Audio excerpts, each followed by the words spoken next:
Comenzamos. Bueno, vamos a comenzar. ¿Se escucha bien? Sí. Sí, vale. Pues mi nombre es Ágata Rodríguez, yo soy ginecóloga integrativa, por las que no me conocen. Entonces hoy pues decidimos hablar del síndrome de ovario poliquístico porque pues es una patología femenina muy frecuente, ¿vale? También recibe el nombre de hiperandrogenismo ovárico funcional o anovulación crónica hiperandrogénica. Es una patología que lleva a una disrupción en el ciclo hormonal y es muy prevalente, aproximadamente un 8 a un 13%. Causa el 80% de los androgenismos, o sea, es la causa del 80% aproximadamente de los androgenismos y es la causa del 70% de las alteraciones menstruales y de la infertilidad. Este síndrome pues tiene desde hace muchísimo tiempo que ha sido descrito. Ya hablábamos de él en el 1935 cuando por primera vez Einstein y Leventhal describieron un trastorno en la mujer que se caracterizaba por alteraciones menstruales, esterilidad, hirsutismo y obesidad. Y luego se dieron cuenta que estas mujeres también presentaban alteraciones a nivel de la morfología del ovario, o sea que eran ovarios más grandes, que tenían la capa que recubre el ovario mucho más gruesa y que además dentro del ovario había un montón de pequeños quistecitos, sobre todo hacia la parte periférica del ovario. Claro, para esa época todavía no existía la ecografía y por tanto esto lo miraban o cuando hacían cirugías o cuando habían biopsias, cuando hacían autopsias, perdón. No fue así sino hasta 1990 que ya había, con el advenimiento de la ecografía, todo esto, empezaron a darse cuenta que no siempre las pacientes que tenían estas alteraciones de hiperandrogenismo, esterilidad, obesidad, etcétera, alteraciones menstruales, iban de la mano con esta morfología del ovario. Claro, aquí ya lo podían ver con muchísima más facilidad porque tenían ya como herramienta la ecografía. Entonces, decidieron quitarle la importancia a lo que era la morfología del ovario como tal. Lo hicieron a un lado y en un consenso que se hizo en 1990 en el Instituto Nacional de Salud de los Estados Unidos, se describió el síndrome solamente como la presencia de hiperandrogenismo, que era elevación de las hormonas masculinas asociado a anovulación, que quiere decir que no hay ovulación de manera crónica y que no existiera alguna otra causa aparte, porque esta anovulación y la elevación de las hormonas masculinas pueden ser producidas por otras causas, como por ejemplo alteraciones a nivel de las suprarrenales y alteraciones a nivel de los ovarios, tumores productores de hormonas masculinas, ¿vale? Entonces, claro, aquí ya dejaban de tomar en cuenta la morfología del ovario, que tampoco pues no terminaban con esto de hacer el diagnóstico completo. Entonces, en el 2003 se volvieron a reunir y hicieron un consenso que ha durado hasta ahora, que fue el consenso de Rotterdam, que aquí se reunieron la Sociedad Europea de Reproducción y la Sociedad Americana de Reproducción y escogieron 3 criterios principales para el diagnóstico de esta patología y si de estos 3 criterios estaban 2, ya lo consideraban como un síndrome de ovario poliquístico, ¿vale? Y entonces estos criterios, ¿cuáles eran? El hiperandrogenismo clínico o bioquímico. Bioquímico quiere decir que puede ser que la paciente no presente ningún signo de que las hormonas masculinas están elevadas, pero sí que cuando se hacían las analíticas podían estar estas fuera de los valores normales.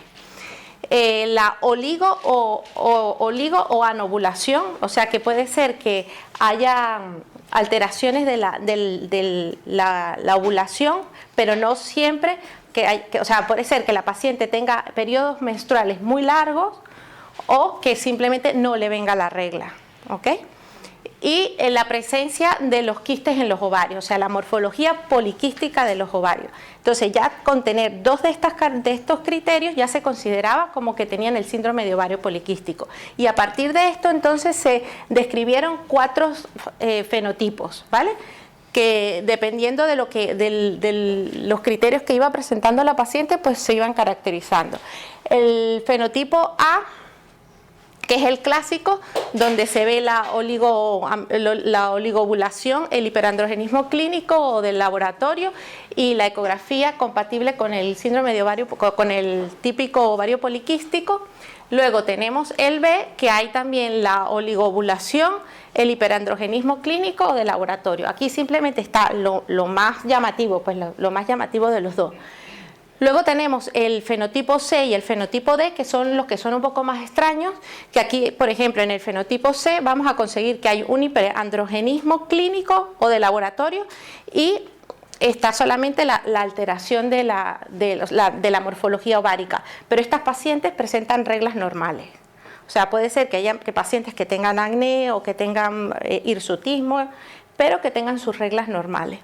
Y luego tenemos el fenotipo D, que hay alteración de la menstruación y hay también alteración de la morfología ovárica, pero no hay ningún signo de hiperandrogenismo, ni siquiera de laboratorio. ¿Okay? Entonces, esto nos hace pensar de que el simple hecho de tener una ecografía que demuestre que hay ovarios con morfología poliquística no es suficiente como para decir que tiene un síndrome de ovario poliquístico, y que también nos permite diferenciar a las pacientes en cuanto a la orientación del tratamiento, ¿vale? Otro punto importante es el diagnóstico de esta patología en adolescentes. Y adolescentes lo consideramos hasta 8 años después de haber venido la menarquia, ¿vale? La menarquia es la primera regla que se produce. ¿Por qué? Porque normalmente durante este periodo de cambio hormonal siempre hay alteraciones, siempre se presentan algunas alteraciones en el ritmo de los ciclos menstruales. Y también se presentan problemas como acné y obesidad o aumento de peso, que son tal vez transitorios hasta el momento que empieza a regularizarse el eje hipotálamo-hipófisis, regularizarse el eje de todo lo que es la parte hormonal. Entonces encontramos que 2/3 partes de las adolescentes presentan acné en algún momento. La mitad de las pacientes presentan irregularidad menstrual. Hay un gran porcentaje de ellas que van a tener sobrepeso u obesidad. Y la mayoría en algún momento presentan morfologías ováricas de ovarios poliquísticos, porque las primeras ovulaciones durante esta época, hasta que no se madure el ciclo, el eje hormonal, no llegan a ser ovulaciones con éxito. Entonces, por tanto, se van quedando reclutados los folículos y dan este aspecto de ovario poliquístico. Entonces, por tanto, hay que ser muy cuidadoso en el momento de hacer el diagnóstico de esta patología en la adolescencia, que muchas veces lo hacen muy a la ligera, y es en aquellas pacientes que conseguimos tomando anticonceptivos desde los 12, 13 años y llevan 5 o 6 años tomando anticonceptivos, y en realidad no es un síndrome de ovario poliquístico, sino que era algo temporal, que tal vez haciendo cuidado de algunas medidas de estilo de vida tal se puede mejorar.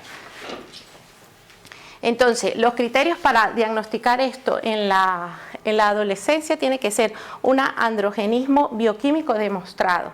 O sea, no solamente porque tenga acné o porque tenga hirsutismo lo podemos catalogar como un síndrome de ovario poliquístico. O sea, ¿tiene una subida de andrógenos? Sí. Una subida de andrógenos. Por ejemplo, la testosterona. Sí. Es muy alta la testosterona. Exacto. Pero esto principalmente en adolescentes, ¿eh? Y luego las irregularidades menstruales. Tampoco le damos tanta importancia a la morfología de los ovarios, que era lo que estábamos comentando. Vale, vamos a hablar ahora un poco de lo que son los aspectos clínicos. Vamos a desglosar un poquito lo que son las alteraciones menstruales. Esto es un cuadro muy polimorfo, o sea que puede ir desde la falta completa de la regla por muchos meses, que es lo que llamamos amenorrea, que representa aproximadamente un 30 a un 40% de los casos. También lo más frecuente que se presenta, que es la oligomenorrea, o sea que sí que viene la regla, pero que tarda 2, 3 o 4 meses en venir, ¿vale? O sea, se presenta, pero tarda mucho en venir. Esta es la mayoría de los casos. Luego tenemos, que es muy raro, que es las reglas normales, que era lo que hablamos de aquellas pacientes que, a pesar de que tienen el síndrome de ovario poliquístico, pues presentan sus reglas cada 28, 30 días. También pueden haber metrorragias disfuncionales, que son sangrados excesivos fuera de las reglas. Y esto se presenta porque como hay un exceso de hormonas, que ya explicaré más adelante, hay un exceso de hormonas, el endometrio, que es lo que descama durante la regla, prolifera mucho y se descama a mitad de ciclo. Y entonces se producen reglas muy abundantes, que es lo que llamamos la menorrea disfuncional. Y la amenorrea primaria, que quiere decir que la regla no viene, o sea, son aquellas pacientes que debutan con falta que debutan por un síndrome de ovario poliquístico con falta de regla. O sea, no viene, y esto se presenta mucho en pacientes que han hecho la pubarquia o la adrenarquia precozmente. O sea, pubarquia es cuando aparecen vello púbico entre los 8 y los 9 años. Y la adrenarquia es cuando empieza a haber vello a nivel de las axilas y mal olor corporal, también en épocas muy precoces. Entonces, a veces también se pueden relacionar con ausencia de regla. Y luego otro parámetro que nos permite también hacer el diagnóstico son las difusiones ovulatorias. Aquí lo que estamos hablando es de que viene la regla, pero no hay ovulación, ¿vale? O sea, puede existir reglas sin ovulación. Entonces, en las pacientes en los primeros 3 años después de que viene la primera regla, podemos considerar que si son ciclos menores de 21 días o mayores de 45 días, puede haber algún problema en la ovulación. ¿Ok? ¿Sí se entiende esto? Y en mujeres ya después de los 3 años de la primera regla, entonces ya consideramos si son reglas igual, menor de 21 días o mayores de 35 días. Esto en cuanto a las alteraciones menstruales. Luego tenemos el hiperandrogenismo, que como les explicaba es el aumento de las hormonas masculinas. Nosotros normalmente producimos una pequeña cantidad de hormonas masculinas, que muchas de ellas se transforman por un proceso de aromatización en estrógenos, ¿vale? Entonces, el hiperandrogenismo se presenta en aproximadamente el 78% de las mujeres que tienen síndrome de ovario poliquístico. Y una de las manifestaciones es el hirsutismo, que es el crecimiento de vello en sitios donde normalmente a una mujer no le sale vello. Esto lo medimos por una escala que se llama de Ferriman-Galway y que tiene un puntaje, dependiendo de la zona donde aparezca el vello, pues tiene un puntaje, y consideramos que cuando el puntaje es mayor de 8, lo podemos considerar un hirsutismo, que es un hirsutismo moderado, no estamos hablando de un hirsutismo grave. Y esto nos permite también orientarnos, porque esto es algo un poco subjetivo. Y entonces sí que es cierto que en muchos casos el vello es producido por un aumento de la hormona masculina, pero otras veces es porque simplemente por genética pues tenemos más vello. Y entonces tenemos que ser objetivos en el momento de medirnos, y esto es una manera de hacerlo. Entonces lo que va a valorar son 9 de las 11 zonas del cuerpo que tienen vello. Entonces a nivel del labio superior, del mentón, el pecho, la espalda tanto superior como inferior, el abdomen superior e inferior, brazo, antebrazo, muslo y pierna. O sea, está bien valorado, porque nos hace la diferencia entre el crecimiento vello normal en una mujer y el que puede ser influenciado por la secreción excesiva de hormonas masculinas. Pero no tiene por qué ser todas. No. Esto es una escala, o sea, eso te lo pone, y lo que hace es que esta escala te valora todas estas zonas y les va dando un puntaje. Y cuando el puntaje es mayor a 8, o sea que puede ser que lo tengas en el mentón, en el labio y en la parte superior, en el pecho, entonces ya con eso te da un puntaje. Y eso ya, si es mayor de 8, pues tú ya lo consideras como un hirsutismo. Vale, luego tenemos la alopecia. La alopecia es pérdida del cabello, que en estos casos, esta es más infrecuente, no es tan frecuente, pero a veces tampoco es tan evidente. O sea, a veces se asocia con pérdida de cabello, pero no nos damos cuenta que esa pérdida de cabello se está centralizando en la parte alta de la cabeza. O sea, que es la típica calvicie del hombre, la pérdida de cabello en esta zona. Entonces se ve cómo se va aclarando esta zona de cabello, o sea, empiezan a ver como pequeños espacios entre el cabello. Y también tiene su escala, y la podemos ir clasificando dependiendo de la gravedad del hiperandrogenismo y de la alopecia. Y luego tenemos el acné, que es otra de las otra sintomatología que se produce por el exceso de hormonas masculinas. Normalmente son lesiones muy inflamatorias que se presentan principalmente en la parte inferior del rostro, el cuello, el pecho y la espalda. Se presenta aproximadamente entre el 20 y el 40% de las mujeres con acné moderado a grave. O sea, normalmente ver una mujer que tenga un acné tan severo, siempre hay que descartar un síndrome de ovario poliquístico. Y también el acné que debuta después de la adolescencia, o aquel acné que ha sido tratado y es resistente al tratamiento, o que cede después del tratamiento y vuelve a aparecer. En todos estos casos siempre hay que descartar un síndrome de ovario poliquístico que esté siendo la causa de este acné.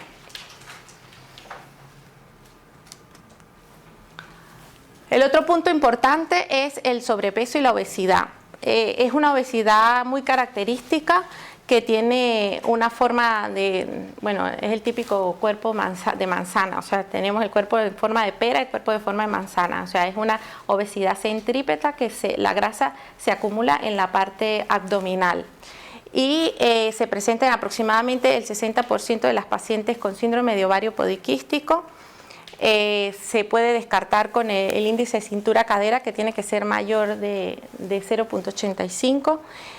Y la mayoría de las veces esta obesidad también se acompaña de una coloración oscura a nivel de los pliegues, que puede ser a nivel del cuello, a nivel de las axilas, a nivel de la ingle, que es lo que se llama la acantosis nígrica, que esto se acompaña sobre todo cuando hay alteraciones metabólicas, ¿vale?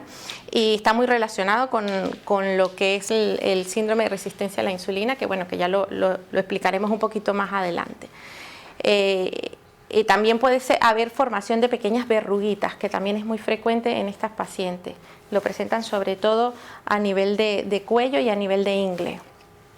Y el aspecto cushingnoide, que es, bueno, hay una enfermedad que es la enfermedad de Cushing, que se produce por aumento del cortisol, y estos pacientes tienden a acumular grasa a nivel de la zona de la nuca y la cara muy redonda, y bueno, es un aspecto de esto, porque la mayoría de las personas acumulan en la parte del tronco la grasa, ¿vale? Vale, antes de hablar un poco de las causas, yo voy a hacer un poquito de aclaratoria de cómo va lo del ciclo hormonal para tener un poco de idea. Imaginamos que este es un ciclo menstrual de 28 días. Sabemos que aproximadamente en el día número 14 es cuando se produce la ovulación, ¿vale? Entonces, la primera etapa es cuando se van formando los folículos, se produce primero un reclutamiento de los folículos. Esto se hace por la estimulación de la FSH, la hormona folículo estimulante, que se secreta entonces principalmente en la primera etapa del ciclo. Aquí vemos cómo empiezan a reclutarse algunos folículos. Estos folículos, unos se van atreciendo, van desapareciendo, y los otros van creciendo, y solamente uno llega a adquirir un tamaño suficiente como para producir la ovulación, y esto se produce a mitad del ciclo. Todos estos folículos que han sido reclutados van produciendo estrógenos, ¿ok? Hasta que llega un momento que tenemos una cantidad de estrógeno suficiente que hace que se eleve la hormona luteinizante, y a estas dos hormonas se producen a nivel de la hipófisis, ¿ok? Entonces, la hormona luteinizante hace un pico y luego baja, y es cuando se produce la ovulación. Luego de la ovulación, este folículo se transforma en un cuerpo lúteo, que lo que va a producir es progesterona, ¿ok? Entonces, normalmente, tanto al principio del ciclo como al final del ciclo, tanto la FSH, que es la hormona folículo estimulante, como la hormona luteinizante, van más o menos iguales, ¿ok? Puede haber una relación de 1-1 o 1-2. Cuando la relación es mayor de 1-2, mayor de 2, ya sospechamos de que puede haber una alteración en el ciclo. ¿Qué pasa en los ovarios poliquísticos? Pues que en los ovarios poliquísticos se reclutan un montón de folículos pero ninguno llega a madurar. Entonces se produce mucho estrógeno, se estimula constantemente desde un principio la LH y no llega a producir el pico para que se produzca la ovulación. Entonces tampoco se produce la segunda fase del ciclo, sino que se mantiene constantemente una producción elevada de elevada de estrógenos, que conlleva a una secreción elevada de LH que se mantiene constante y que a su vez la LH también actúa a nivel de una parte del folículo que secreta andrógenos, que posteriormente se transforman en estrógenos por un proceso de aromatización periférica. Entonces vamos a tener tanto mucha cantidad de andrógenos como mucha cantidad de estrógenos. Y esto es lo que le da el aspecto de quistes, de poliquístico al ovario. ¿Esto quedó claro? ¿Sí? Vale, entonces, ¿cuáles serían las causas del síndrome de ovario poliquístico? En realidad hay muchas causas de este síndrome, ¿vale? Se han descrito causas genéticas que están relacionadas principalmente con alteraciones de receptores de la insulina, alteraciones de receptores de esteroidogénesis, o sea, de formación de hormonas. Y esto se llega a esa conclusión, ¿por qué? Porque hay familias en las cuales uno o más componentes, más componentes de la familia sufren de esta patología de síndrome de ovario poliquístico. O sea, puede ser que la hermana, la madre, la tía, todas han tenido la misma patología, o sea, que hay una predisposición a sufrirlo. Pero no quiere decir que por el hecho de que tenga alguna alteración a nivel de los genes, quiere decir que lo tenga que padecer, ¿vale? O sea, puede tener la predisposición, pero no quiere decir que lo tiene que padecer. Necesita factores externos para que esto se pueda desarrollar. Por otro lado, también existen factores ambientales que nos pueden hacer que esto se produzca. Sobre todo, se describe últimamente que a nivel de vida intrauterina hay algunas causas que hacen que en la vida adulta la mujer tenga mayor predisposición a sufrir de ovario poliquístico, como por ejemplo lo que es estar expuesto a un ambiente hiperandrogénico. O sea, que la madre, que de por sí la madre tenga mucha producción de andrógenos, ¿vale? O que esté expuesta a cremas, etcétera, que tengan cantidad de andrógenos, ¿vale? Entonces esto hace que si lo que viene ahí es una niña, pues en un futuro tenga mayor predisposición a sufrir síndrome de ovario poliquístico. Igualmente la diabetes gestacional, o sea, las madres que sufren de diabetes durante el embarazo, también sus hijas van a tener predisposición a tener ovario poliquístico en un futuro, y así como también el sobrepeso materno. O sea, todo esto, de ahí la importancia de controlar estas alteraciones durante el embarazo. Y el principal causante de la mayoría de los casos del síndrome de ovario poliquístico es el síndrome metabólico. El síndrome metabólico es una alteración que conlleva a sufrir de muchas patologías, entre las cuales cardiovasculares, la diabetes, etcétera. Y en el caso del síndrome de ovario poliquístico, este está dado por una hiperinsulinemia que es producida por una resistencia periférica a la insulina. ¿Qué pasa aquí? La insulina es una hormona que nos permite utilizar la glucosa, ¿vale? Entonces ella se une a las células, es como una llave y la cerradura, o sea, tiene que encajar en la célula y abrirla para que la célula pueda absorber el azúcar, la glucosa, y utilizarla, ya sea para producir energía o para almacenarla como depósito de grasa, ¿vale? Entonces, pero para eso necesita que la insulina sea reconocida por la célula.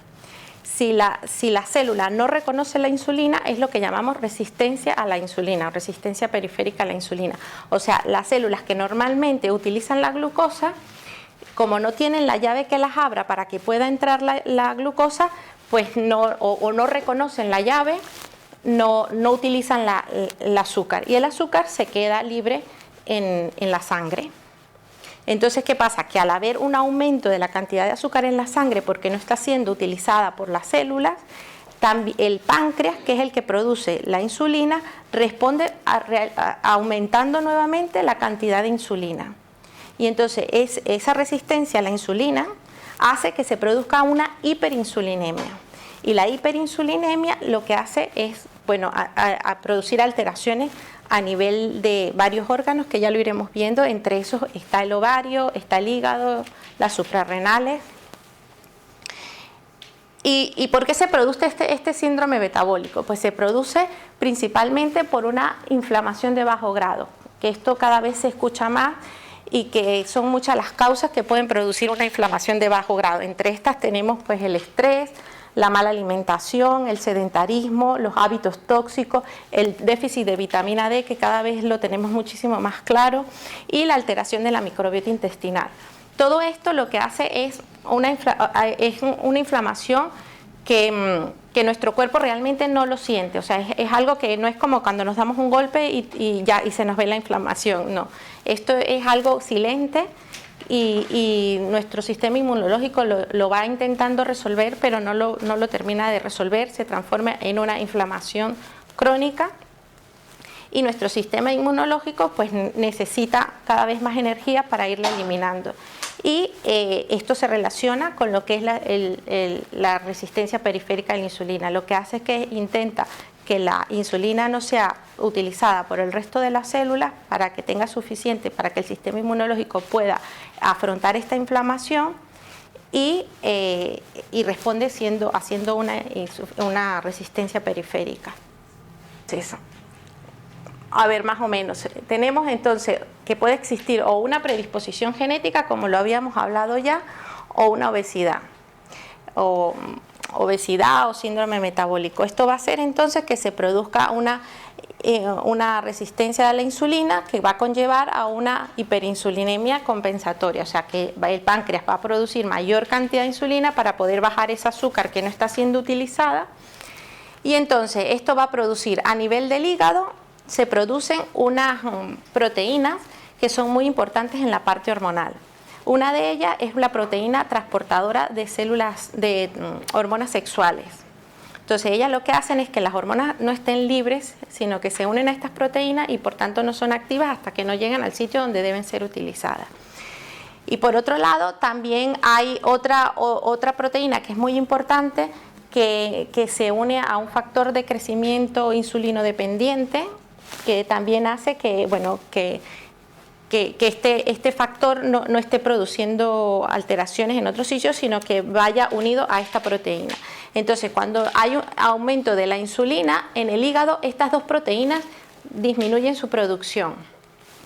Entonces, esto hace que haya mayor cantidad de hormona libre, que en este caso es las hormonas masculinas.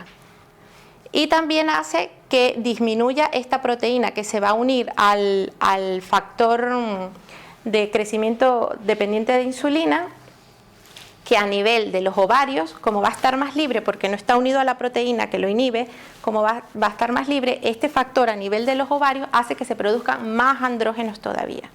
Entonces hay un aumento importante de los andrógenos, que a nivel periférico también se transforman en estrógenos, lo que habíamos dicho antes. Entonces tenemos mucha cantidad de andrógenos y mucha cantidad de estrógenos, que a su vez entonces estimulan el hipotálamo, y el hipotálamo responde produciendo más cantidad de LH, porque se acuerdan que la LH aumentaba cuando aumentaban los estrógenos, ¿verdad?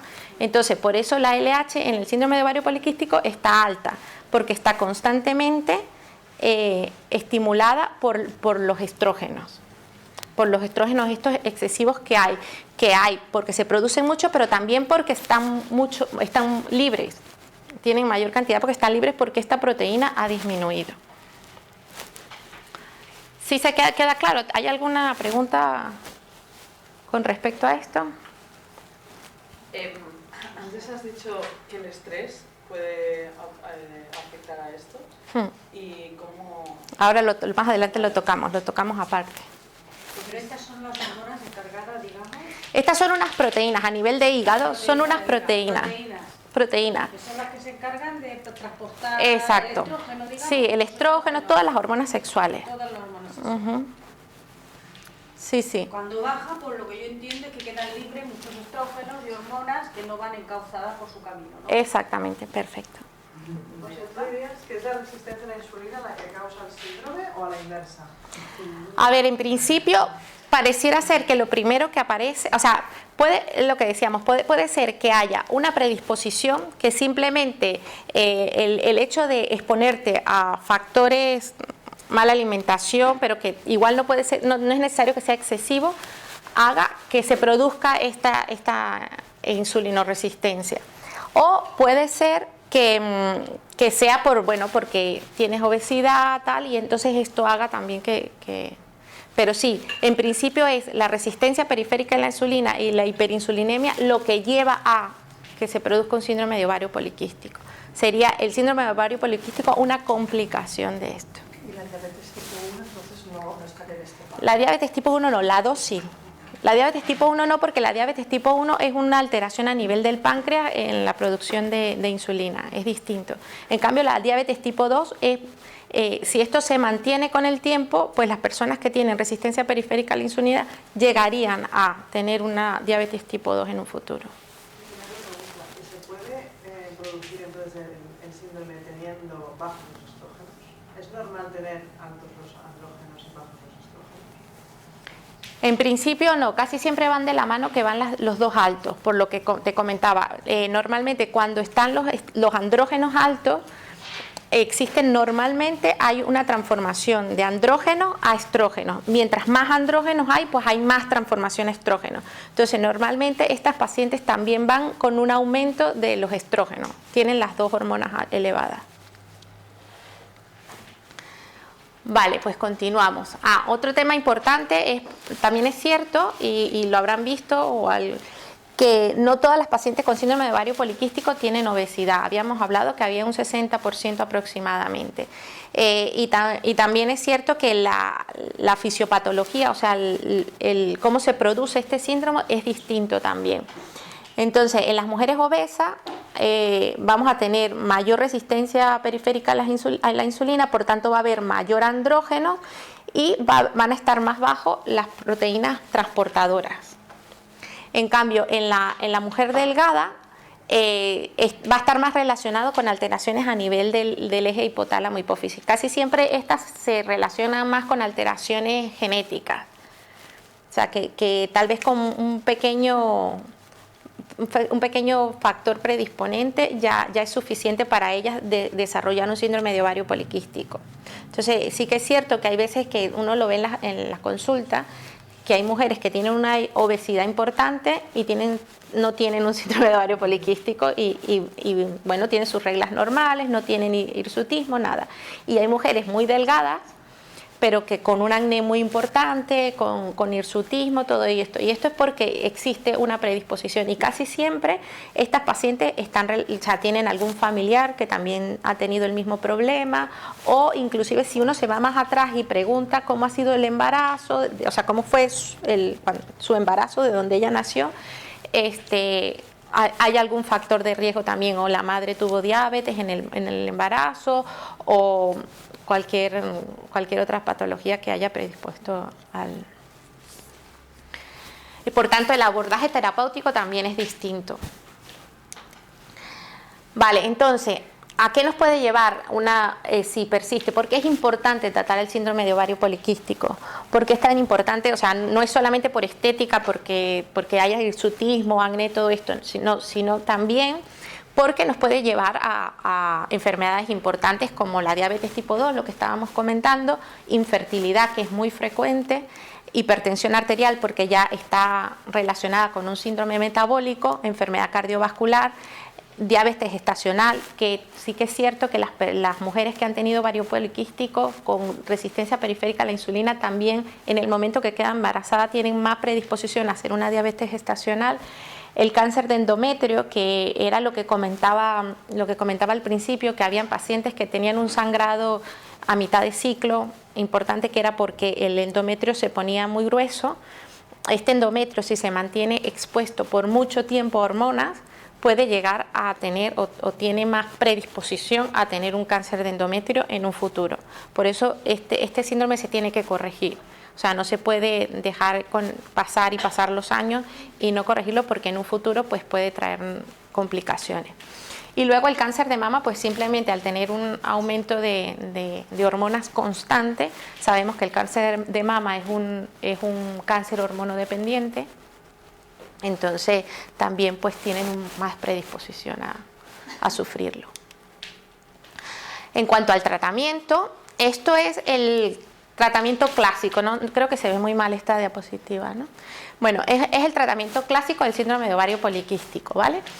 Normalmente cuando las pacientes tienen sangrado, lo que hacen es tratar los síntomas, ¿vale? Entonces, tenemos sangrado uterino anormal, si tiene deseo gestacional, se le dan inductores de la ovulación y ya, queda embarazada y ya está. Y si no tiene deseo gestacional, pues le damos anticonceptiva y soluciona el problema. En caso de que haya obesidad y acantosis, pues hacemos control de peso con sensibilizadores de la insulina, como la metformina, todo esto, ¿vale? Y en caso de que haya hirsutismo, pues damos antiandrógenos como la ciproterona, la espironolactona o anticonceptivos orales. Y hasta aquí se acabó el problema. Este es el tratamiento clásico del síndrome de ovario poliquístico y el que está en las guías. Esto fue lo que yo estudié. Así me lo dieron a mí en la facultad. Esto fue lo que yo estudié. Vale, entonces, si nosotros no queremos quedarnos aquí y queremos ir más allá, pues tenemos la opción de hacer cambios del estilo de vida. Estos cambios del estilo de vida consisten en hacer cambios en la alimentación, hacer ejercicio, eliminar tóxicos, controlar el estrés y tal vez alguna suplementación. Pero el principal tratamiento del síndrome de ovario poliquístico es el cambio del estilo de vida. ¿Por qué? Porque si es un síndrome que depende absolutamente de cómo maneja el cuerpo la glucosa, ¿vale? Entonces, pues ahí es donde tenemos que atacar. Vale, en cuanto a la alimentación, últimamente ya van saliendo muchos estudios que relacionan el síndrome, o sea, lo que es el proceso inflamatorio, la importancia del proceso inflamatorio de lo que hablábamos de bajo grado en el síndrome de ovario poliquístico y la insulina y la resistencia a la insulina. Igual la importancia que tiene los cambios de estilo de vida en el síndrome de ovario poliquístico y el manejo nutricional. Y este año salió en mayo el último consenso de síndrome de ovario poliquístico, donde ya incluyen la importancia que tiene los cambios de estilo de vida. Y entre ellos el utilizar, el disminuir el peso. Ellos hablan de que debe haber una disminución de aproximadamente un 30% del consumo, que eso equivale a 500, 750 kilocalorías al día. O sea que se debe hacer una dieta de entre 1.200 y 1.500 kilocalorías, aunque ellos pues no le dan importancia todavía a lo que comas. O sea, simplemente baja la cantidad de calorías. Pero en una patología como esta, donde depende tanto de la insulina, pues podríamos hacer una dieta de 1.500 calorías, pero bueno, de pasta. O de comida que no es apropiada, que no nutre y que no es apropiada para estas pacientes. Entonces es súper importante. O sea, somos lo que comemos. O sea, que esto lo tenemos que tomar muy en cuenta. Pero bueno, ya vamos dando pasitos poco a poco. Igual para el próximo consenso, dentro de 10 años o así, ya incluiremos una dieta apropiada para el síndrome de ovario poliquístico. En cuanto a la alimentación, es súper importante, es un tema muy, muy amplio. Yo no soy nutricionista, yo le daré unas pinceladas. Lo más importante, sobre todo, saber lo que tenemos que quitar, ¿vale? Porque esto es un tema tan amplio que tomaría una charla completa para hablar de esto, ¿vale? Entonces, la alimentación tiene que ser lo más natural posible. O sea, tratar de evitar completamente todos los alimentos procesados, empaquetados, que lo que están es hechos, o sea, son alimentos de mentira, están hechos con azúcares de mala calidad, bueno, azúcares en total malas, harinas de mala calidad, aceites de mala calidad, o sea, que no tiene ningún sentido tóxico, y esto es un cambio de salud, esto no es ni siquiera por el síndrome de ovario poliquístico, sino es un paso adelante en nuestra salud. Esto es algo que deberíamos evitar, y si tenemos hijos, pues a enseñarles desde pequeños a evitar este tipo de alimentación, porque yo creo que es uno de los regalos que le podemos dar en la vida. Luego tenemos que en el ovario poliquístico es súper importante hacer una alimentación con una baja carga glucémica, por lo que hemos hablado hasta ahora. Por eso hice tanto hincapié en explicarlo del tema de la insulina, para que se entienda y se sensibilice el por qué tiene que ser una dieta con una carga glucémica baja. Y luego tenemos que quitar todo lo que sean alimentos que potencien la inflamación. Porque si estamos hablando que tal vez el síndrome metabólico lo estamos produciendo por una inflamación de bajo grado, ¿verdad? Entonces tenemos que evitar todo tipo de alimentos que nos produzcan inflamación, que sean inflamatorios. Entonces, ¿qué alimentos no están recomendados? Yo me voy a basar en esto. Esto es lo que normalmente yo les comento a mis pacientes. Luego normalmente pues pasan a una nutricionista. Entonces, alimentos procesados, como ya lo dijimos, ¿vale? Cualquier tipo de alimento procesado lo tenemos que quitar de nuestras despensas. Los azúcares. Y aquí estamos hablando de azúcares refinados y azúcares de los que llamamos buenos también. O sea, una paciente con síndrome de ovario poliquístico tiene que quitar por completo los azúcares. Incluimos los siropes, las melasas, todo. Para endulzar podríamos utilizar fruta en poca cantidad, ¿vale? O frutos secos como dátil y todo esto, pero siempre en poca cantidad. Luego los refrescos, que esto es algo muy obvio, los refrescos, bueno, ya sabemos que llevan químicos, que llevan muchísimo azúcar, colorantes, que esto no se tiene ni que explicar, esto tiene que ir afuera, pero no lo vemos tan claro con los zumos. Los zumos principalmente, los zumos que venden en supermercados, pues también es como muy lógico, ¿no? Que la mayoría son concentrados y artificiales y llevan muchísimo azúcar, pero los zumos que preparamos en casa también habría que quitarlos. ¿Por qué? Porque normalmente los zumos de fruta, para hacer un zumo de fruta utilizamos muchas piezas de fruta. Y por otro lado, los separamos de la fibra. Entonces, no está recomendado en pacientes con síndrome de ovario poliquístico porque igualmente aumenta la glicemia. Entonces, es siempre mucho mejor comer la fruta sola, o sea, la fruta completa y no en zumos. Los batidos podrían estar más permitidos porque incluye también la fibra, pero igualmente también utilizamos más piezas de fruta. Entonces, en tal de los casos de hacer batidos, pues que sean más de vegetales y tal vez incluir una sola fruta y no muchas cantidades de fruta. ¿Los licuados de verdura? Los licuados los podríamos considerar como zumos. Sí. En realidad es lo que comentábamos. Lo ideal sería no separar lo que es el zumo de la fibra, ¿vale? Porque entonces absorbemos más.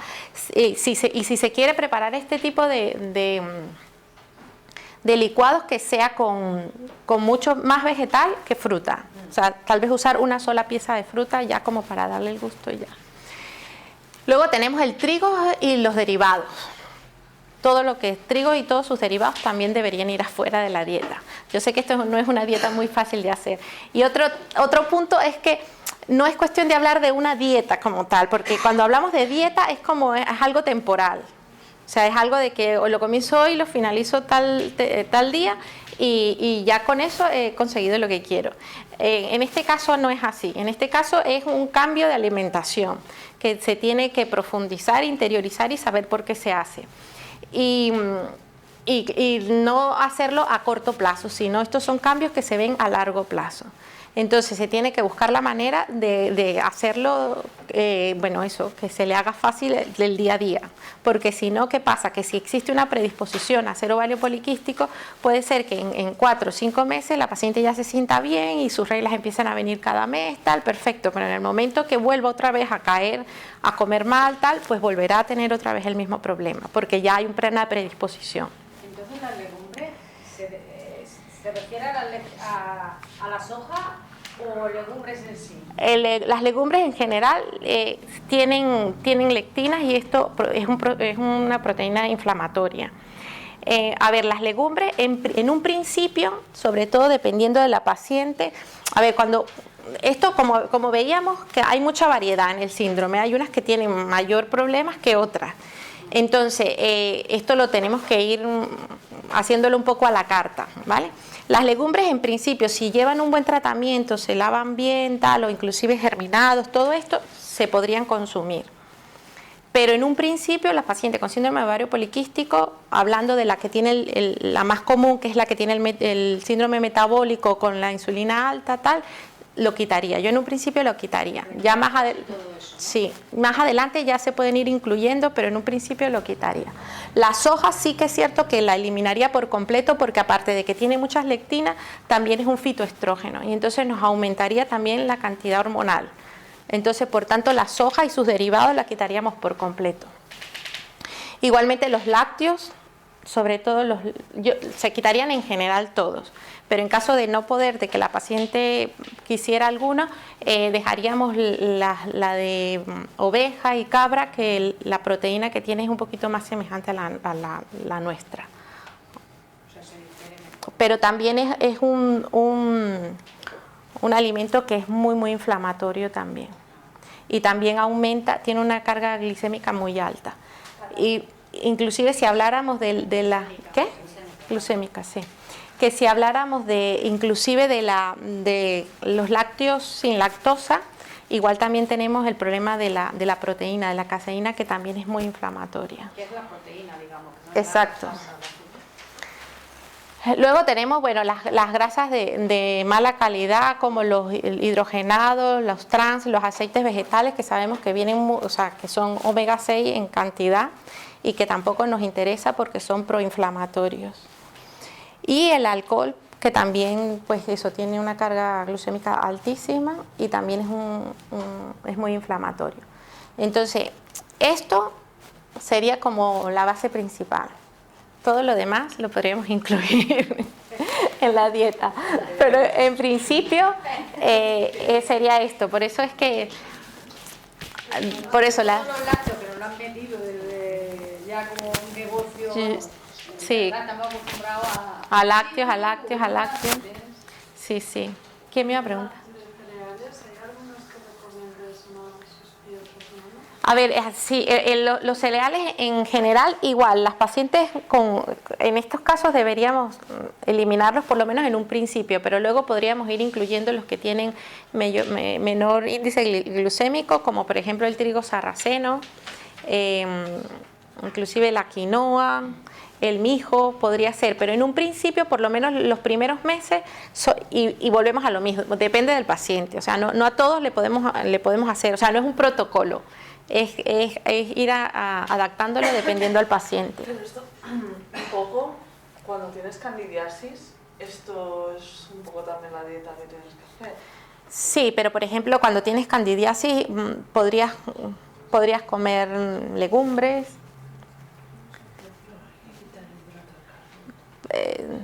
Y ya está. Es la única diferencia. Sí. Has dicho que más o menos Sí. en el grado, así que... Sí, en realidad... O sea, trigo y cereales al final es el gluten. O sea, las harinas, el gluten... Bueno, el gluten y las lectinas.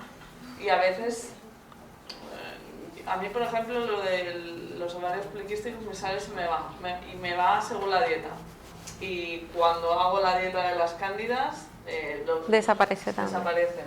O sea que al final va como... Sí, bueno, hay muchos factores que se pueden relacionar, sí.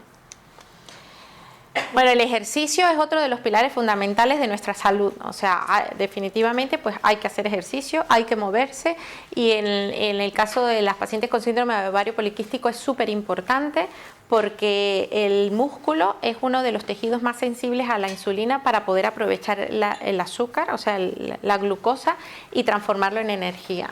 Entonces, si nuestros músculos están inactivos, pues la resistencia a la insulina aumenta mucho más. Y mientras más masa muscular tengamos activa, pues va a ser muchísimo mejor la cantidad de azúcar que vamos a utilizar, a quemar y a transformarla en energía. Entonces, el tipo de ejercicio que se recomienda es tanto ejercicio aeróbico como anaeróbico, ¿vale? El anaeróbico es un ejercicio interesante porque aumenta la masa muscular y es un ejercicio de fuerza y utiliza muchas calorías, o sea, utiliza mucha azúcar para transformarla en energía. Entonces, esto no necesariamente tiene que ser con pesas, sino que puedes hacerlo inclusive con tu propio peso. Y está también el otro ejercicio que también es muy interesante, ejercicios isométricos o ejercicios con cambios de intensidad, de que se va caminando, luego se corre un poco y van haciendo cambios que se llaman HIIT, creo, que es bastante interesante. O sea, esto es súper importante. Y es otro bueno, hay muchos estudios también que demuestran la importancia que tienen los entrenamientos en las pacientes con ovario poliquístico y bueno, el efecto que tiene, cómo mejoran en los parámetros de laboratorio, cómo mejoran la frecuencia de las reglas. Y de hecho, el último consenso ya también lo incluye, la importancia del ejercicio. Entonces recomienda que entre pacientes entre 18 a 64 años debería realizarse por lo menos un mínimo de 150 minutos a la semana de un ejercicio moderado y de 75 minutos a la semana de un ejercicio vigoroso.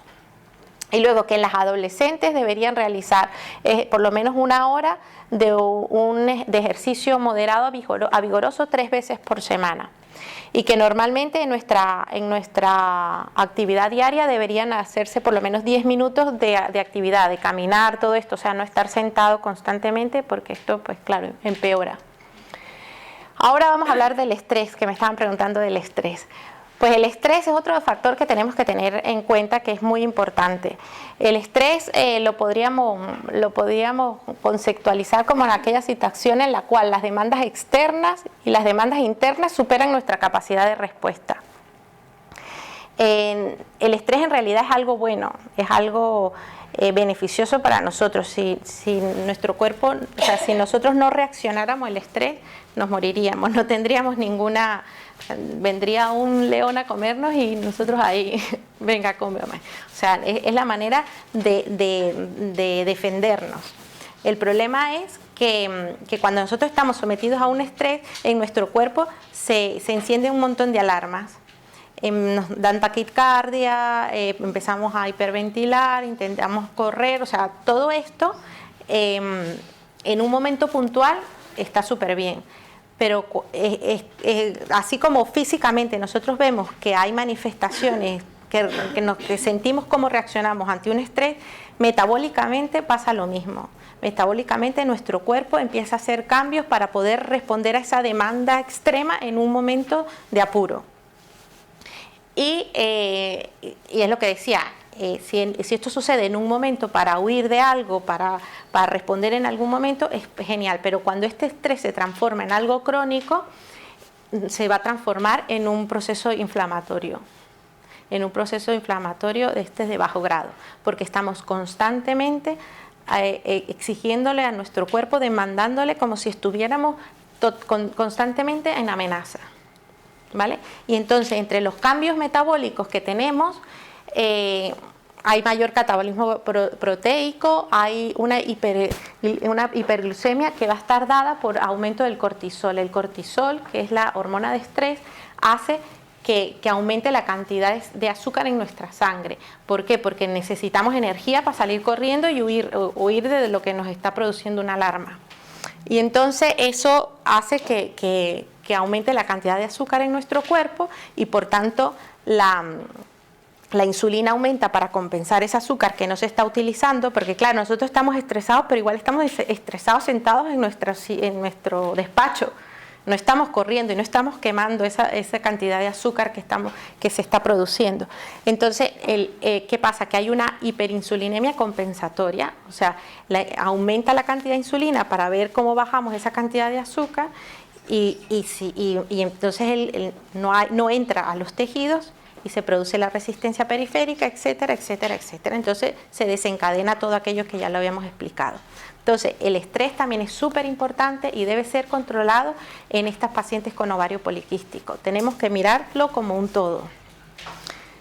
Igualmente se ven una cantidad de estudios que empiezan a salir ahora de la importancia que tiene el mindfulness en pacientes con ovario poliquístico, el tai chi en pacientes, aquí este es un estudio súper interesante, el del uso del tai chi en adolescentes con sobrepeso y síndrome de ovario poliquístico.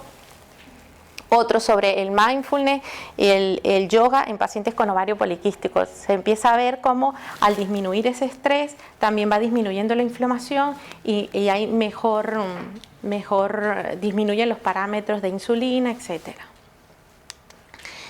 Entonces la idea es hacer mindfulness y no tener la mente llena de cosas. O sea, esta es la diferencia entre una y la otra. El otro tema súper importante es el sueño. Sí, si no descansamos, si nuestro cuerpo no tiene tiempo para reparar todos los sistemas, que es lo que hacemos durante la noche, pues no podemos funcionar bien. Esto también crea un proceso inflamatorio constante. Entonces, es muy importante también cuando tenemos una paciente, pues mirar qué está pasando con el sueño. Entonces, tiene que ser un sueño reparador, debe ser entre aproximadamente 7 y 8 horas y debe realizarse en una habitación oscura y silenciosa y respetar lo máximo posible el ciclo circadiano. Sabemos muy bien que en la noche se secreta la melatonina y que es la que nos ayuda, bueno, a aumentar la hormona de crecimiento, etcétera, durante la noche para hacer la reparación del sistema inmunológico, digestivo, etcétera. O sea, el dormir bien es súper importante y es algo que le quitamos mucha importancia. Con mucha frecuencia eso, pues en la noche es el momento ideal para mirar el iPad, para revisar el móvil, etcétera, etcétera, y esta luz tan fuerte en los ojos justo antes de dormir inhibe la secreción de la melatonina. Y por tanto, al inhibir la secreción de melatonina, pues desencadena los insomnios y todos estos problemas. Entonces hay que evitar hacer también ejercicio de noche porque nos hiperestimula, hay mayor secreción de adrenalina y esto pues también hace que nos cueste más conciliar el sueño. Pero no es al revés, si te deja cao. No, el ejercicio en la noche debería hacerse hasta las 7 de la noche, no después de esto, porque te activa. O sea, te deja caos después, pero en el momento te activa. O sea, si dejas de hacer ejercicio a las 9 de la noche, a las 12, 1 sentirás el cansancio. Porque en el momento estás con la adrenalina a tope. Vale. El otro tema súper importante es tratar de eliminar los tóxicos de nuestra vida. Entonces, comenzando, el principal tóxico que tenemos es el tabaco, que es tan difícil quitarlo en algunas pacientes y que entiendan la importancia de la cantidad de sustancias químicas que consumimos con un solo tabaquito. Entonces, yo sé que a veces cuesta muchísimo dejarlo, pero es importante hacer conciencia de la cantidad de tóxicos que nos exponemos al momento de fumar. Por otro lado, pues bueno, todos los que son envases, plásticos, que la cantidad de biferol que a lo que estamos expuestos, que es impresionante. O sea, esto es una cosa que hay que de alguna manera concientizar porque definitivamente son disruptores hormonales importantes y que cada vez lo vemos más relacionado con más patología. Igualmente la cantidad de tóxicos y disruptores que conseguimos en nuestros cosméticos. Entonces, en los papers, por ejemplo, aunque pongan que son sin bisfenol A, ¿ya sería suficiente o no? Sí, yo pienso que sí. Por lo menos es el más importante. O sea, sí que siempre hay más sustancias tóxicas, pero bueno, es el disruptor hormonal más importante que hay. Igual hay muchos disruptores hormonales tanto en los cosméticos como en los productos que usamos, champú, todas las cremas, todo esto que hay que mirárselo. Entonces intentar evitar la máxima cantidad los que lleven químicos, tratar de buscar los más ecológicos y naturales posibles para evitar, porque, a ver, que los utilizamos en pieles muy delgadas donde se absorbe con mucha facilidad los labios, los párpados, que son muy delgadas y van al torrente sanguíneo con mucha facilidad. Y bueno, el otro factor importante que tenemos pues es la polución, y que ya sé que por esto no podemos hacer mucho, sobre todo los que vivimos en la ciudad, pero bueno, intentar por lo menos no colaborar con ello, ¿no? Pero que son cosas que tenemos que ir tomando. Aquí hay estudios muy importantes donde eso relacionan el tabaco con el síndrome de ovario poliquístico, que agravan lo que es el aumento de las hormonas. También relaciona tabaco con síndrome de ovario poliquístico, y aquí vemos también estudios muy importantes donde ya relaciona el biferol A, que hay mayores concentración en pacientes con ovario poliquístico que en pacientes, o sea, que tienen pacientes con biferol A. Sabes que el biferol A se puede determinar en sangre, y entonces hay mayor concentración de biferol A en pacientes que tienen testosteronas más elevadas en síndrome de ovario poliquístico. Igualmente también se consigue más biferol A en pacientes con ovario poliquístico que en pacientes sanas. O sea que definitivamente pues nos están intoxicando. Vale, entonces ahora vamos a ver un poco de los suplementos. Esto en general, para que tengan un conocimiento, no voy a profundizar en dosis ni nada, porque era lo que hablábamos. No es un protocolo, estos son tratamientos que deben ser a la carta, y no todos sirven para todas, ¿vale? Entonces, el omega 3 es uno de los suplementos muy interesantes, muy importante, porque actúa como un antiinflamatorio. Entonces, tenemos que disminuye la expresión genética en los casos de que haya predisposición genética, tiene control del metabolismo del colesterol. También es muy importante que estas pacientes con síndrome de ovario poliquístico, que está relacionado con el síndrome metabólico, también sufren de dislipidemia. Dislipidemia quiere decir colesterol elevado y triglicéridos elevados. Luego tenemos la vitamina D. La vitamina D es un tema súper interesante, cada vez le vemos más importancia a la vitamina D en todos los procesos, sobre todo en los procesos hormonales. Antes pensábamos que era solamente importante para el metabolismo óseo, ahora nos damos cuenta que no. Y está muy, muy relacionado con lo que es el metabolismo de la insulina, del azúcar. Entonces, sabemos que la vitamina D la podemos adquirir por la dieta y por la exposición solar. Por la dieta tendríamos que consumir un montón, cantidades enormes para poder llegar a la cantidad de vitamina D que necesitamos. Por la alimentación es un 10%. Ya, es una cosa mínima por eso. Entonces, la mayoría la vamos a adquirir es por exposición solar. Pero tenemos algunos problemas con lo de la exposición solar. Primero, la pigmentación de la piel es un tema muy importante. Mientras más oscuros somos, pues necesitamos mucha más exposición solar, aproximadamente 3 o 4 veces más que una persona blanca. O sea que esto ya disminuye la absorción. Por otro lado, la latitud del lugar donde vivimos también influye. España está en una latitud 35, creo, y disminuye los rayos de ultravioletas para que sirvan de la absorción de la vitamina D, tienen que ser verticales. Y desde octubre hasta mayo en España son horizontales, y por tanto desde octubre hasta mayo la cantidad de vitamina D que podemos absorber es muy muy baja. Por tanto es necesario suplementarla. Por eso la idea no es ¿qué? Por eso es que había muchos comentarios que todo el mundo se hacía la analítica de vitamina D y a todo el mundo le salía baja. Pues sí, es que la tenemos baja. La tenemos baja, y la idea no es cambiar los parámetros para que entremos dentro de una normalidad, sino hay que suplementarla. O sea, este es un tema importante, y sobre todo en estas pacientes que tienen obesidad, alteraciones de la insulina, normalmente cursan con vitamina D muy muy baja. Y es una de las cosas que primero tenemos que corregir, la vitamina D. Bueno, lo que comentábamos, la estación del año, la piel oscura, y bueno, que las personas mayores necesitan mucha más exposición al sol, insulina y vitamina D. aquí que tenemos que aproximadamente 72,8 de las mujeres con ovario poliquístico tienen una deficiencia de vitamina D. O sea que estamos hablando de un porcentaje muy alto de pacientes con ovario poliquístico que necesitan vitamina D. Y bueno, igualmente hay un montón de estudios donde relacionan la importancia de la vitamina D en el ovario poliquístico.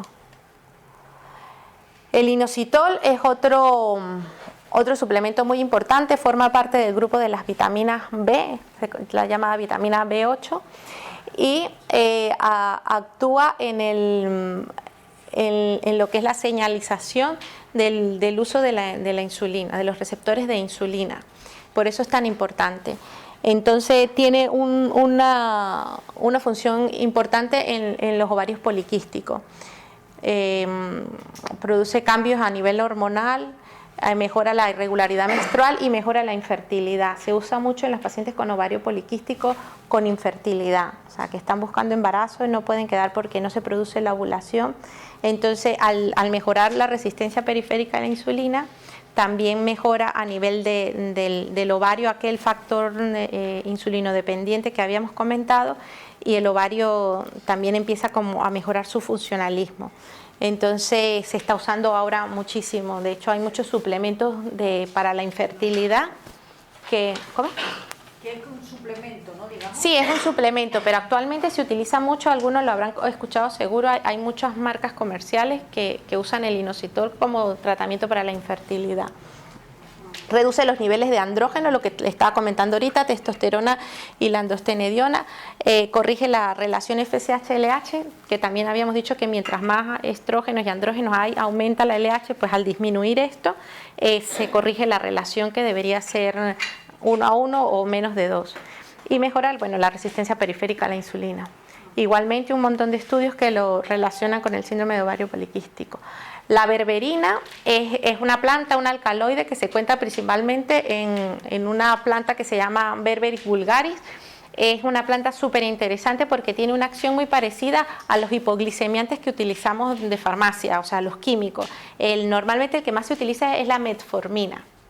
Pero la metformina tiene muchos efectos gastrointestinales y no todas las pacientes lo toleran bien. La berberina, además que tiene un montón de beneficios en otro sentido, porque también tiene acción antibacteriana, antiparasitaria, pues también tiene una acción importante disminuyendo la resistencia periférica a la insulina. Y de hecho hay estudios que lo comparan junto con la metformina y los efectos son prácticamente iguales.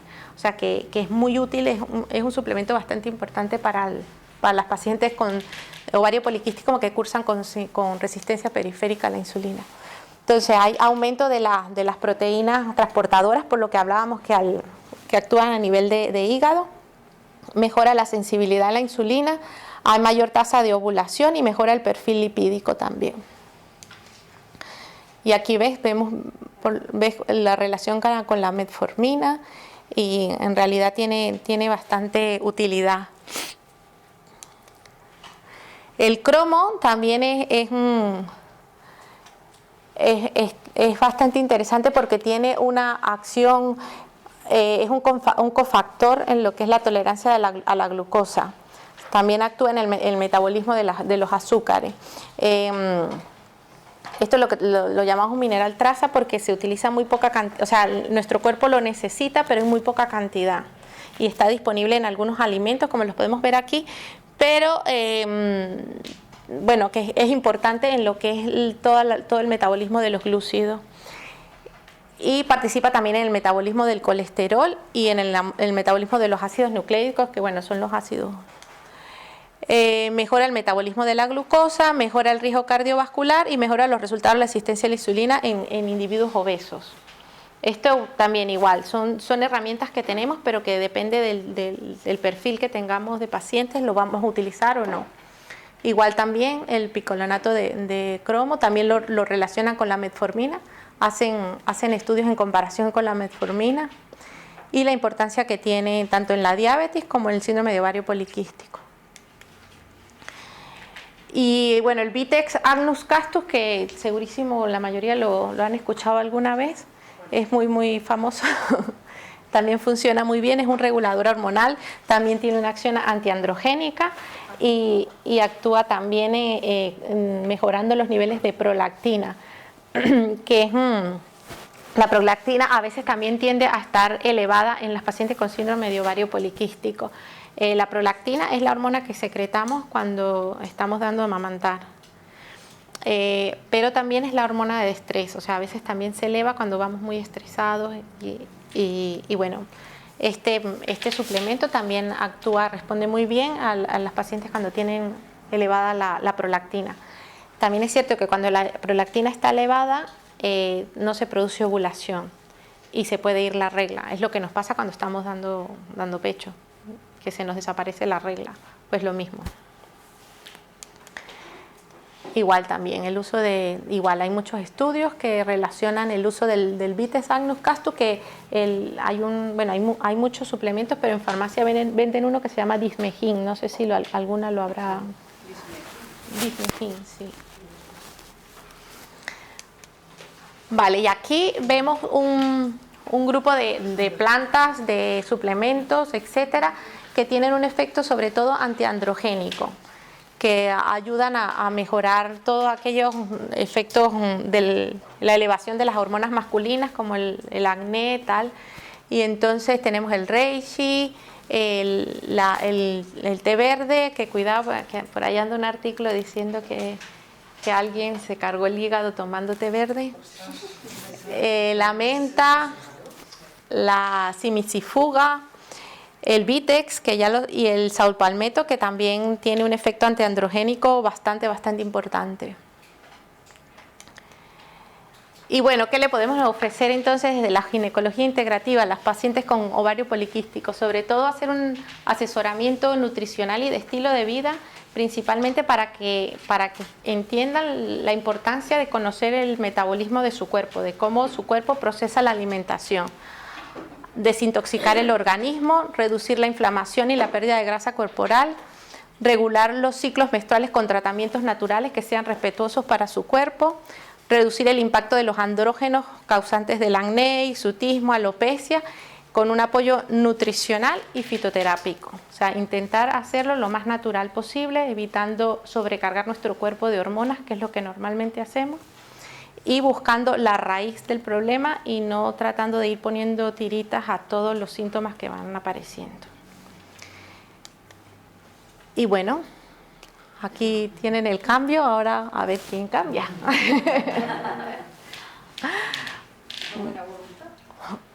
Vale, pues muchísimas gracias y no sé si tienen alguna pregunta. Yo sí, sobre el inositol. Perdona, que no te Sobre el escucho. inositol. Dime. ¿Qué experiencia tienes tú? ¿El combinar el mío y el chino o solamente uno de los dos? Pues en principio lo que recomiendas es combinarlo. Y hay muchos suplementos que ya vienen combinados los dos, porque se supone que debe haber una proporción de uno y del otro, o sea, no puede elevarse uno mucho más que el otro. Y además que en el caso de que lo utilizamos para el quinoinositol, es el que actúa a nivel ovárico, o sea, hace que disminuya a nivel ovárico. En cuanto a los cereales, tenías entre paréntesis integrales y normalmente se recomienda que lo sean, pero a mí una vez me recomendaron que no por temas de metabolismo. No sé si te referías a que si los ingerimos es mejor que sean integrales o... No, lo que me refería ahí era que integrales y no integrales, o sea, todos. O sea, ninguno. O sea, piensa que esto son recomendaciones para pacientes con determinada patología, o sea, no es una recomendación en general, ¿eh? O sea, que no es que no quiero que se vayan pensando que los cereales integrales son malos, no, que es solamente en esta... Vale, y hablaste de tres, de la quinoa, el trigo sarraceno y había un tercero, El mijo. El mijo, gracias. Y después poco a poco se pueden ir volviendo a Sí. incorporar con Sí. los resultados sin que vuelva a aparecer el síndrome. Sí, y volvemos a lo mismo. Esto igual depende del tipo de paciente, ¿eh? Porque no todos... A ver, yo parto de la paciente más típica, que era el que hablamos de un 60 a un 80%, que es la que lleva como base un síndrome metabólico, exceso de peso, resistencia a la insulina, o sea, una hiperinsulinemia. Estamos hablando de este tipo de pacientes, pero hay un espectro muy amplio, y entonces puede ser que sí que se tenga síntomas de síndrome de ovario poliquístico, pero que no curses con una hiperglicemia. Entonces, en este tipo de pacientes pues podemos ser un poco más flexibles con la dieta, ¿sabes? O sea, que no necesariamente tenemos que quitarle a todas todo, sino que podemos ser, sobre todo con la alimentación sana, podemos ser un poco más flexibles que otras. Esto se lo dejo a los nutricionistas, que ya lo harán mucho mejor que yo, seguro. El síndrome después de los embarazos suele desaparecer, supongo, ¿no? No. Inclusive se habla del síndrome de ovario poliquístico posmenopáusico. Bien, también te iba a preguntar, ¿la menopausia también? Sí, porque como está basado en un problema metabólico, se puede mantener. Y en pequeña cantidad, pero los ovarios posterior a la menopausia continúan produciendo sobre todo andrógenos. Y se puede producir inclusive andrógenos en otras partes del cuerpo. Entonces, por eso es que la mujer después de la menopausia empieza a salir uno que otro pelito por allí donde no debe, el cabello empieza a caer en las zonas que no debe, pero es por eso mismo, porque nos disminuyen los estrógenos, pero los andrógenos se siguen produciendo.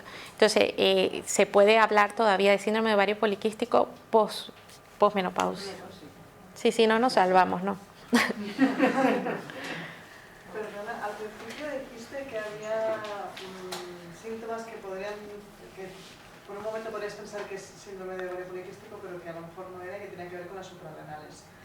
¿Qué diferencias básicas tiene? La mayoría de las diferencias son analíticas, se hacen analíticas específicas para poder descartar. No es sintomatología.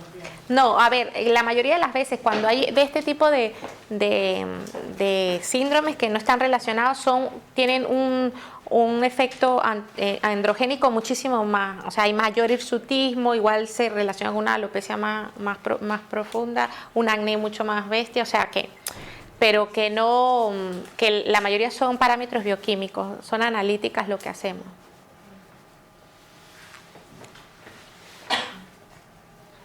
¿Alguna otra pregunta?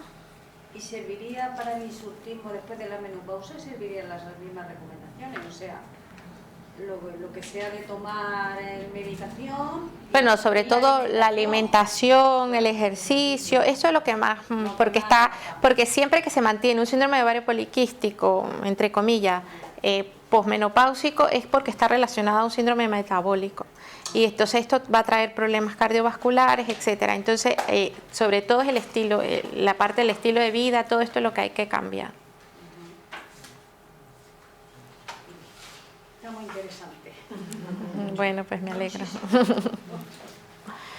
Bueno, pues si no tenemos más preguntas, dime, perdona.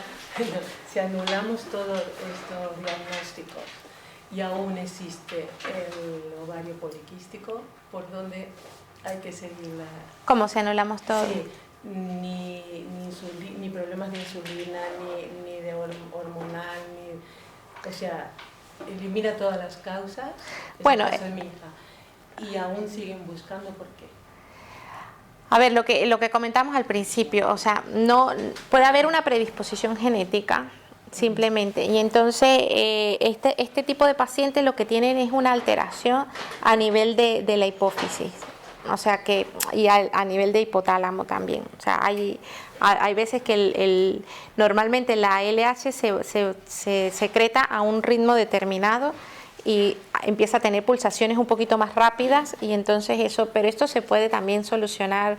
A veces son las más difíciles, Sí, son las más difíciles, pero se puede solucionar dando reguladores hormonales y reguladores hormonales naturales. Bueno, habría que mirarla, habría que mirar bien. Luego acaba igual, con la menorrea. Ya, esto, bueno, hay que mirarlo bien, porque normalmente siempre hay una causa.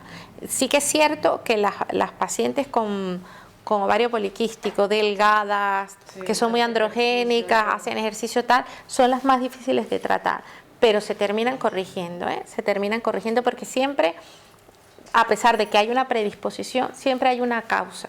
que tal vez no la vemos con tanta facilidad, pero hay una causa. Vale, se lo diré. Bueno, pues muchísimas gracias.